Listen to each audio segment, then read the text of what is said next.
letter coding reasoning question. If in a certain code language main is code as NBO, which of the following will be the code for sky?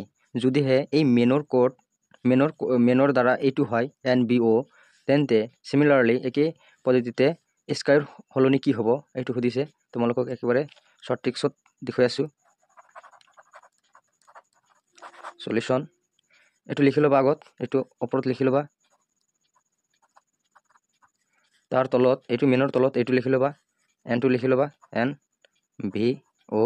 এইটোৰ লগত এইটো কেনেকৈ সম্পৰ্ক কেনেকৈ হৈছে এইটো চাব লাগিব। এমটো কিমান নম্বৰত আছে কাউন্টিং কৰিব লাগিব। 13ত আছে। 13ৰ লগত যদি আমি 1 প্লাস কৰি দিওঁ তেন্তে কিমান হ'ব? 1 প্লাস কৰি দিলে কিমান হ'ব? 14 হ'ব। 14ত আমি n পাইছো, গতিকে এইটো মিলি গ'ল।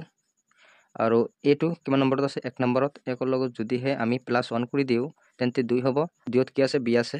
আৰু nটো কিমান নম্বৰত আছে? 14ত আছে। 14ত আছে। 14ৰ লগত যদি আমি 1 প্লাস কৰি দিওঁ +1 তেন্তে কিমান পাম? 15 পাম। 15ত আমি কি পাম? o পাম। তেনে এইটো মিলি গৈছে। ঠিক একেই পদ্ধতিত আমি কি কৰিম? স্কাই লিখি ল'ম। স্কাই লিখি ল'লো। এছটো কিমান নম্বৰত আছে? 19 নম্বৰত। 19ৰ লগত যদি আমি +1 কৰি দিওঁ +1 তেন্তে আমি 20 পাম। 20 পাম। 20ত আমি কি পাম? t পাম। এইটো পাই গ'লো। কেটো কেই নম্বৰত আছে? 11 নম্বৰত। 11ৰ লগত যদি আমি +1 কৰি দিওঁ, 1 কৰি দিলে আমি কিমান পাম? 12 পাম। 12ত আমি কি দেখিবলৈ পাওঁ? আমি l দেখিবলৈ পাওঁ। গতিকে এইটো হ'ল।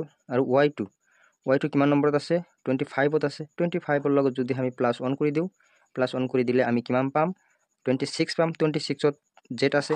গতিকে কি বলো? TLZ option. TLZ ক'ত আছে? TLZ option is the right answer. বুঝি গলা?